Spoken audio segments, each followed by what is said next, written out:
ब्रह्म सूत्र के द्वितीय अध्याय के तृतीय पाद के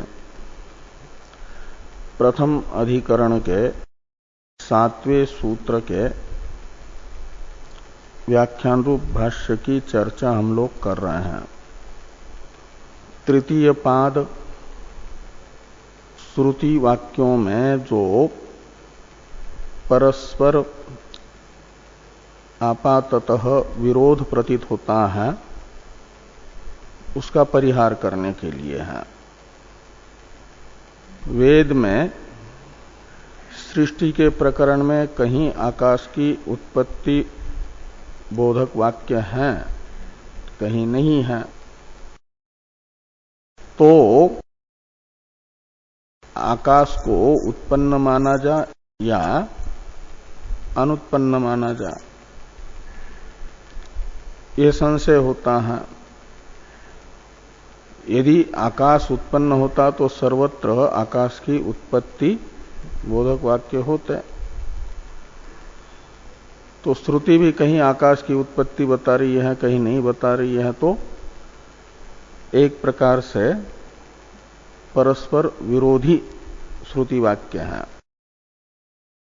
तो जैसे द्वितीय पाद में पूर्व पक्षी के मत का निराकरण करते समय वेद व्यास जी ने पूर्व पक्षी के मत में पूर्वापर विरोध होने से पूर्व पक्षी के मत को जिज्ञासु के लिए अनुपादेय बताया।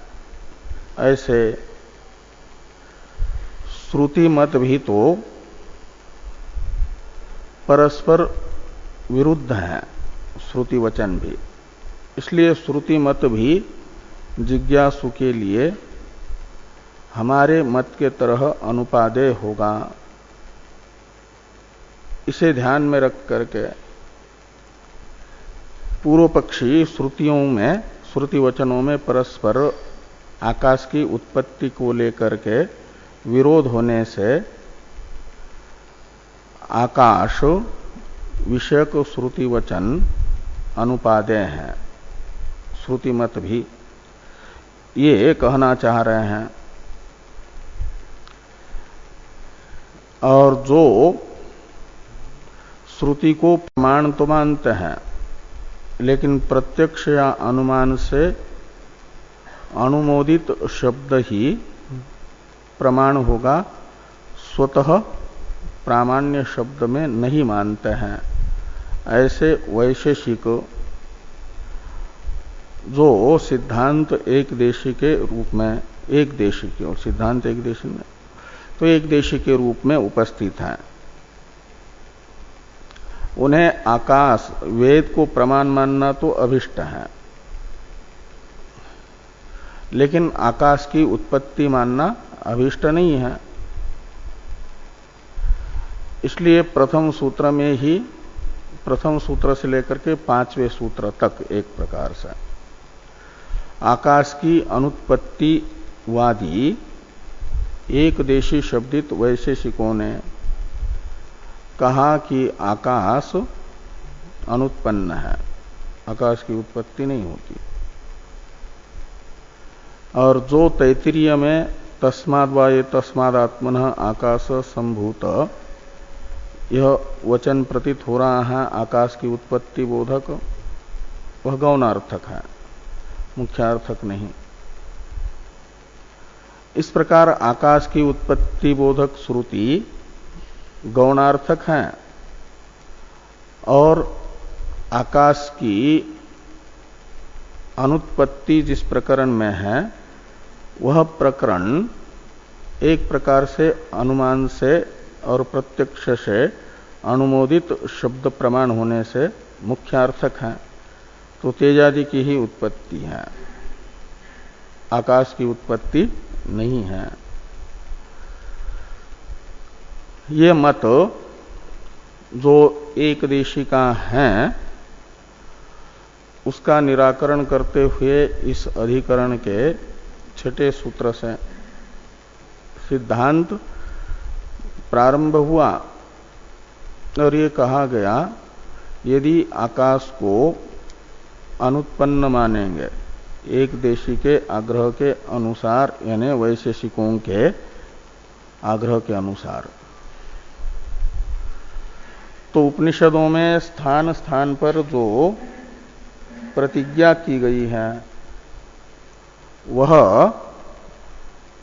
प्रतिज्ञा एक ज्ञान से सर्वज्ञान की प्रतिज्ञा, उसे भी मानना पड़ेगा गौण, और उस प्रतिज्ञा को गौण मानना उचित नहीं है। प्रतिज्ञा अहानि का मतलब प्रतिज्ञा का अबाध है, और वो अबाध तब हो सकता है जब ये माना जाएगा कि तेजादि के तरह आकाश भी ब्रह्म का विकार है और ब्रह्म आकाश की प्रकृति है, और प्रकृति विकृति भाव तेजादि के तरह आकाश और ब्रह्म का भी स्वीकार करेंगे, तो विकार अपने प्रकृति से अलग नहीं होता। तद अनन्यत्वम आरंभण शब्दादिभ्य इस अधिकरण में पूर्व में बता चुके हैं वेद व्यास जी। कार्य कारण का अनन्यत्व है, अभेद है।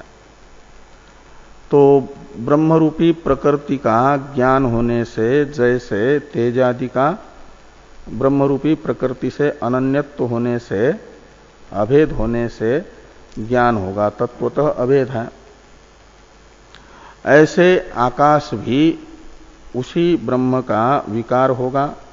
तो तत्वतः ब्रह्म से अनन्य होने से ब्रह्म ज्ञान से ज्ञात हो जाएगा,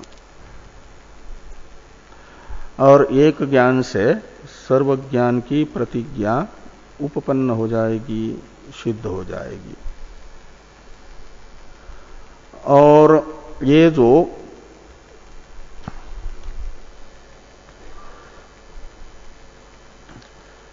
शब्द से ये सब बातें निरूपित होती हैं, आकाश और आकाश का तेजादि के तरह ही ब्रह्म के साथ अनन्यत्व, प्रकृति विकृति भाव,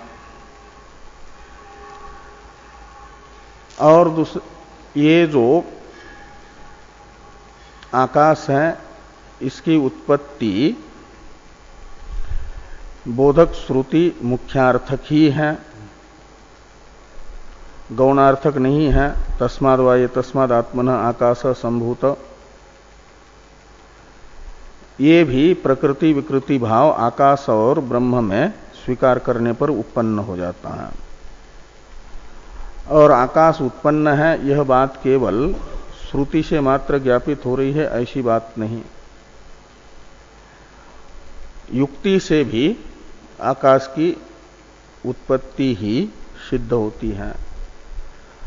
इसके लिए कहा द्वितीय सूत्र में, सिद्धांति का जो द्वितीय सूत्र और पाद का और अधिकरण का 7वां सूत्र, यावद विकारम विभागो ही लोकवत, इस सूत्र से ये बताया गया कि आकाशो विकारो विभक्तत्वात् घटादिवत, आकाश विकार है विभक्त होने से, यानी भिन्न होने से पृथ्वी आदि से, जैसे घटादि शरावादि से भिन्न होने से विकार है। तो इस अनुमान से भी आकाश की उत्पत्ति सिद्ध होती है।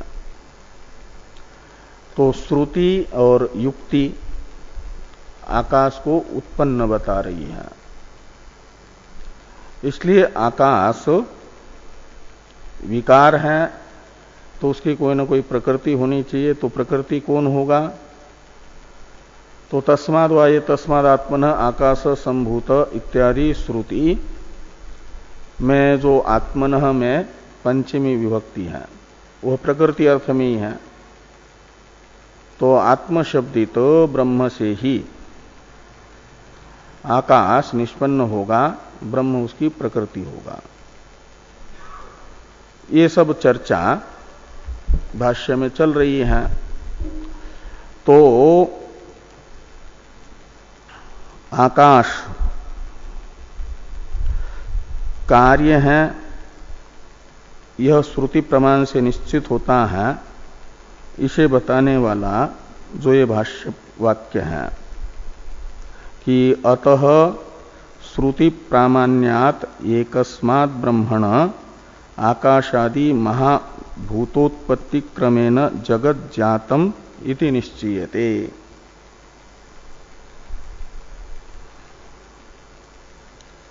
यानी ऐसा कोई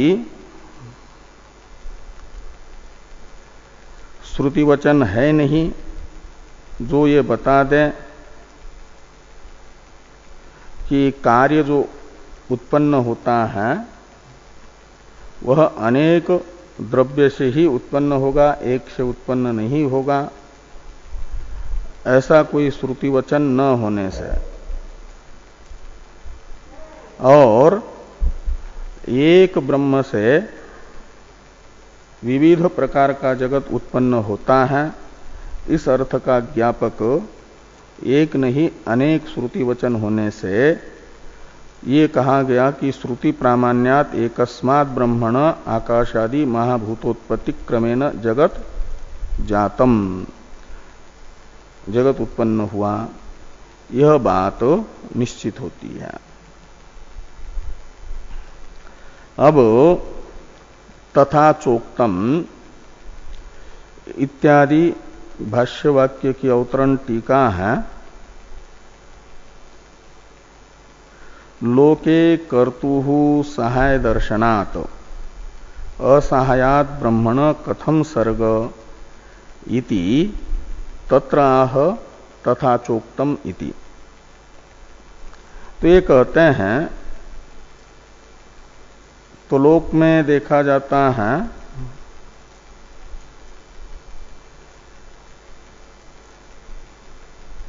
कि जो मृदादि कारण है उनसे घटादि कार्य केवल मृदादि से नहीं होते हैं। चक्र, दंड, कुलालादि सहकृत मृदादि से घटादि होते हैं।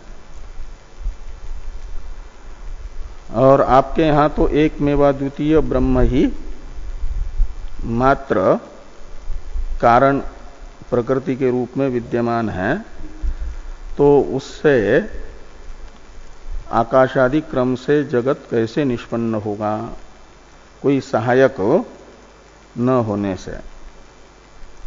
मृदादि कारणों को घटादि कार्य की निष्पत्ति में सहाय करने वाले जैसे कुलाल, दंड, चक्रादि सहायक हैं, ऐसे ब्रह्म का सहायक कोई न होने से, ब्रह्म का कोई सहयोगी न होने से ब्रह्म आकाशादि जगत का प्रकृति कैसे बनेगा, कारण कैसे बनेगा। ये एक तार्किकों का कुतर्क है, प्रश्न है। इसका उत्तर दे रहे हैं, कहते हैं इसका उत्तर हम दे चुके हैं।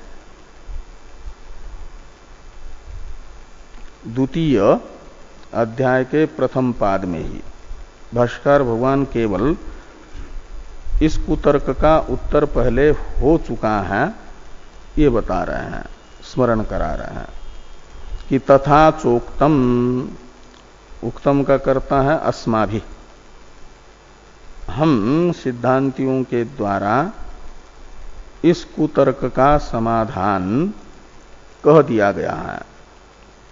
कहां पर? तो कहते उपसंहार दर्शनात् नेति चेत न क्षीरवधि। ये जो द्वितीय अध्याय के प्रथम पाद का 24वां सूत्र है, उसी में इस प्रश्न का उत्तर हो चुका है। कहा जैसे दूध स्वतः ही दही बन जाता है, ऐसे असहाय ब्रह्म ही जगत के रूप से विवर्तित हो जाएगा। दूसरा अलग कोई सहायक जरूरत नहीं है। उसी में कल्पित जो उसकी अविद्या रूपी अचिंत्य शक्ति है, उस अविद्या रूपी शक्ति की सहायता से इंद्रो माया भी पुरुरूपमीयते इत्यादि श्रुति के अनुसार इंद्र शब्दित ब्रह्म माया शब्दित अपनी अनेक प्रकार की शक्तियों से युक्त जो अविद्या है, उपाधि माया, उसके आधार पर अनेक रूप धारण करता है, अनेक रूपों में विवर्तित होता है। हाँ, और बिना सहायता के ही होता है। इसके लिए उदाहरण है, जैसे दूध दही बन जाता है।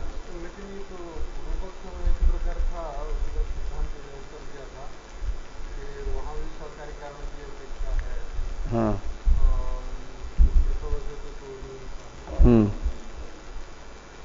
तो व्यावहारिक सहकारी अविद्या है। अविद्या रूपी जो उसकी शक्ति है, शक्ति से अलग है। हाँ हाँ। किनका? हाँ, स्वयंभुवत यानी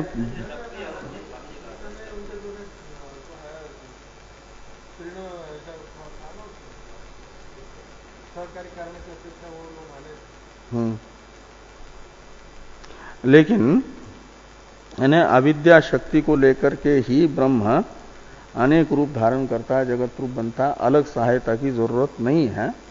ये दृष्टांत है। हाँ, असहाय कहा जाता है।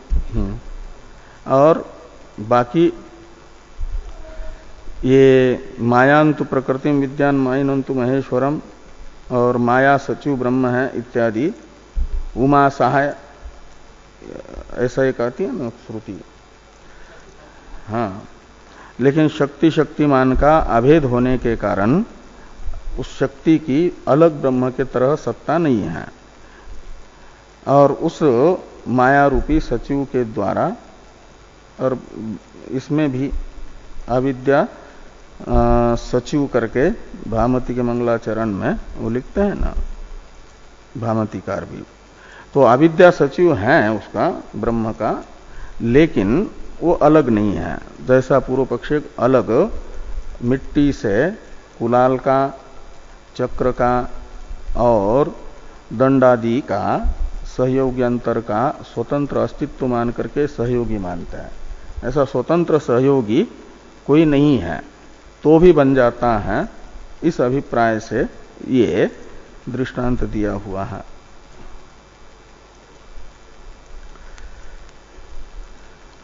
तो इसलिए ये जो पूर्व पक्षी का कुतर्क है, इसका भी उत्तर हो चुका है, ये कहा। दूसरा वाक्य भाष्य में आ रहा है, यच्चोक्तम आकाशस्य उत्पत्तो न पूर्वोत्तर कालयोर विशेष इत्यादि। पूर्व पक्षी ने आकाश को नित्य बताने के लिए, अनुत्पन्न बताने के लिए एक तर्क पहले बताया था, वह भी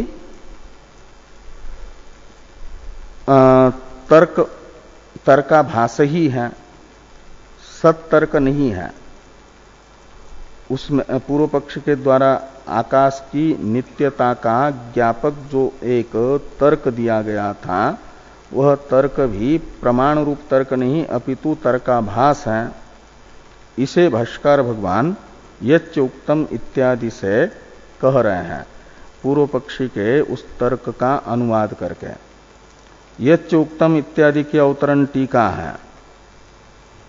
प्राग अभाव शून्यत्व हेतुरपि असिद्ध इत्याह यच्चोक्तम इत्यादिना। आकाश नित्य है प्राग अभाव शून्य होने से, यानी आकाश का प्राग अभाव न होने से आकाश को नित्य माना जाए, पूर्व पक्षी का कथन था। तो पूर्व पक्षी का जो प्राग अभाव शून्यत्व रूप हेतु है, ये भी असिद्ध नाम का हेत्वाभासी है, सदहेतु नहीं है।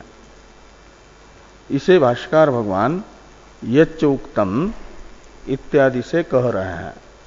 ये टीका में टीकाकार ने कहा कि प्राग अभाव शून्यत्व हेतु अपि असिद्ध। पूर्व पक्षी के आकाश के नित्यता को सिद्ध करने के लिए, आकाश के अकार्यत्व को बताने के लिए बताया गया प्राग अभाव शून्यत्व हेतु की असिद्धि इस प्रकार है।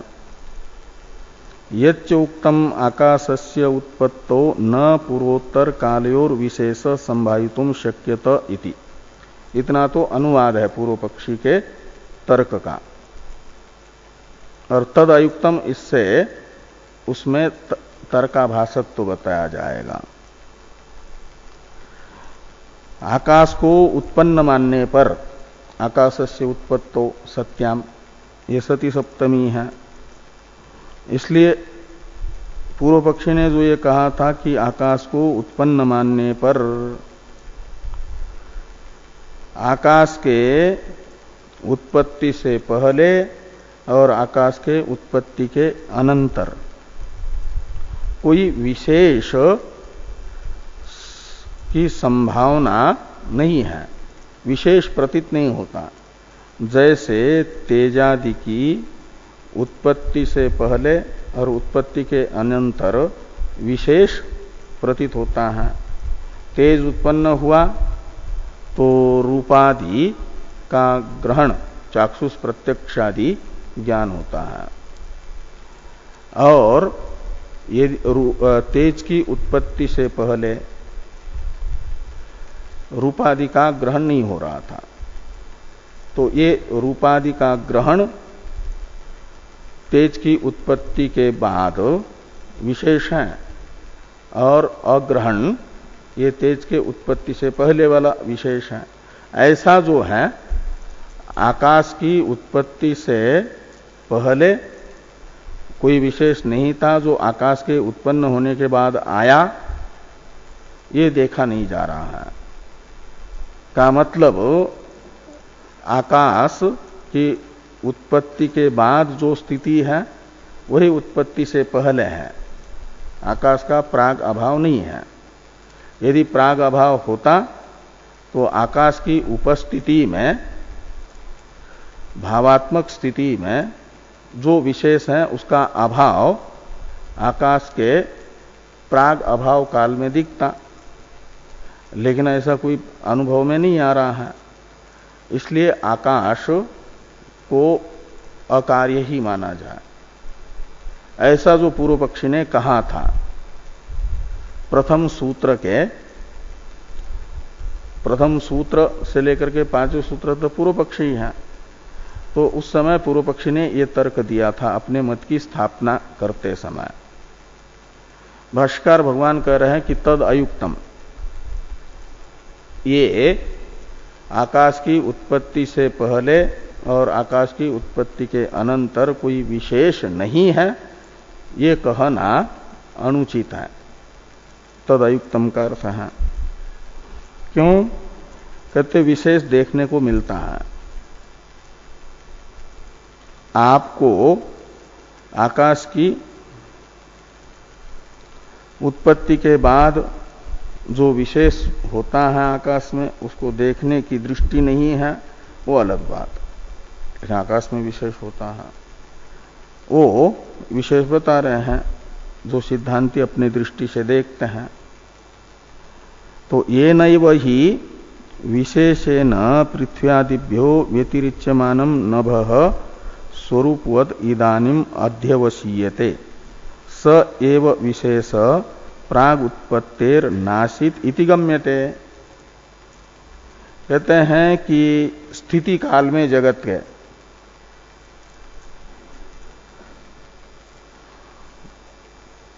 जो पृथ्व्यादि बाकी भूत हैं, पृथ्वी जल तेज वायु,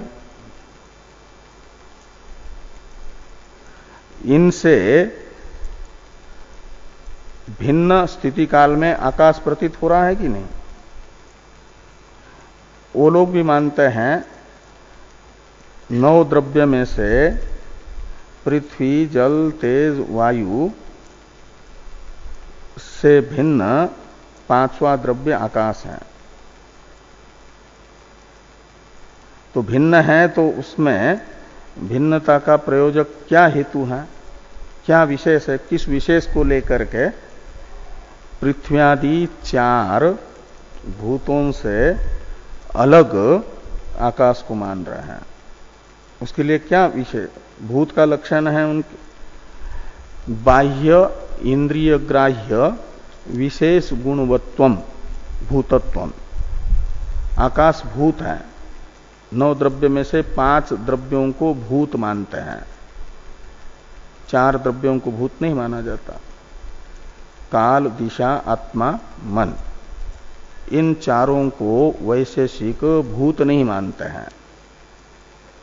पृथ्वी जल तेज वायु और आकाश, इन 5 को भूत मानते हैं। तो भूत का क्या लक्षण है? तो कहते हैं भूत का लक्षण है बाह्य इंद्रिय ग्राह्य विशेष गुणवत्वम। उनके यहां जो 24 गुण हैं उसमें से 2 विभाग होते हैं। 24 गुणों के कुल 2 प्रकार मानते हैं, विशेष गुण और साधारण गुण, सामान्य गुण। तो विशेष गुण है रूप रसादि, और उनमें से जो विशेष गुण है सभी के सभी बाह्य इंद्रिय ग्राह्य नहीं है। जितने बाह्य इंद्रिय ग्राह्य विशेष गुण हैं, उन विशेष गुणों का आश्रय, बाह्य इंद्रियों से ग्राह्य विशेष गुणों का आश्रय जो द्रव्य बनेगा उसे भूत कहा जाएगा। 9 द्रव्यों में से जो भी द्रव्य बाह्य इंद्रियों से ग्राह्य विशेष गुण का आश्रय होगा वह भूत है, ऐसा वो भूत का लक्षण करते हैं। तो ये इस प्रकार का जो भूत है, आकाश है, उसमें विशेष गुण है शब्द। तो शब्द रूपी विशेष गुण का वो आश्रय है, शब्द रूपी विशेष गुण उसमें दिख रहा है। जगत के स्थिति काल में आकाश का विशेष गुण माना जाता है शब्द। तो ये जो शब्द है आकाश में विशेष गुण, उसी को कहा जाएगा ये न विशेषेण पृथ्व्यादिभ्यो व्यतिरिच्य मानम। तो ये न ही विशेषेण पृथ्व्यादिभ्यो व्यतिरिच्य मानम नभः, नभ यानी आकाश। तो जिस विशेष से, तो वो विशेष हुआ शब्दाश्रयत्व रूप विशेष। समवाय संबंध से शब्द आकाश में ही रहता है, पृथ्वी आदि में नहीं रहता। समवाय संबंधे न शब्दाश्रयत्व, ये जो विशेषता है, यह विशेषता आकाश की अपनी है, वैशेषिकों के अनुसार भी। तो उसके कारण कहते हैं स्वरूपवत हो गया, यानी शब्दाश्रयत्व रूप विशेषता को लेकर के आकाश स्थिति काल में स्वरूपवत है, उसका एक रूप बना।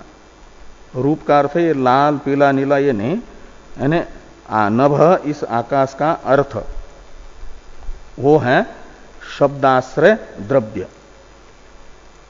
शब्दाश्रयत्व रूप विशेषता वाला जो द्रव्य है वह नभः इस नाम का अर्थ रूप अर्थात्मक रूप है, उसे स्वरूपवत कहा जा रहा है। तो इदानिम यानी स्थिति काले अध्यवसीयते, तो शब्दाश्रयत्व रूप जो विशेषता आकाश में जगत के स्थिति काल में निश्चित हो रही है,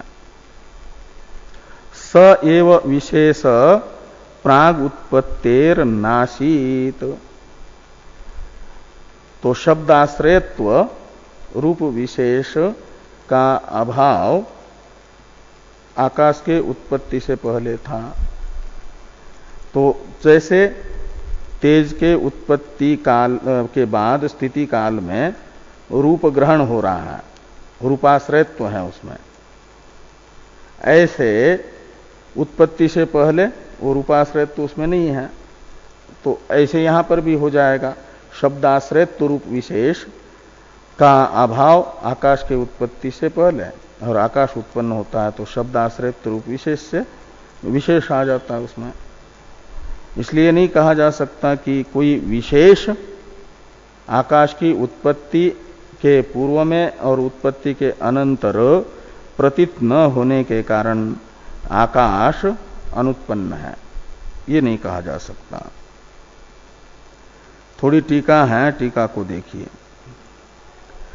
शब्दाश्रयत्वम विशेष, वो विशेष क्या चीज है जिस विशेष को लेकर के कहा जा रहा है कि स्थिति काल में आकाश स्वरूपवत है और उत्पत्ति के पहले नहीं है वो विशेष। ये नहीं वही विशेष है ना, यहां पर जो विशेष प्रातिपदिक है उसका अर्थ बता रहे हैं कि शब्दाश्रयत्वम विशेष, और शब्दादि मान आकाश प्रलये नास्ति नाशित रजो नो योम इति श्रुते।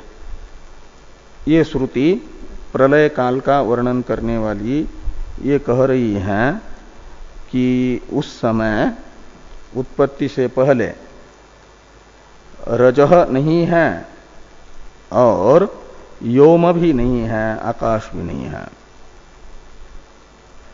अब एक दूसरी शंका है टीका में, ननु आकाशा भावे काठिन्यम स्याद इति चेत इत्यादि से तार्किकों की, यानी इससे आकाश का प्रागाभाव भी सिद्ध हो रहा है।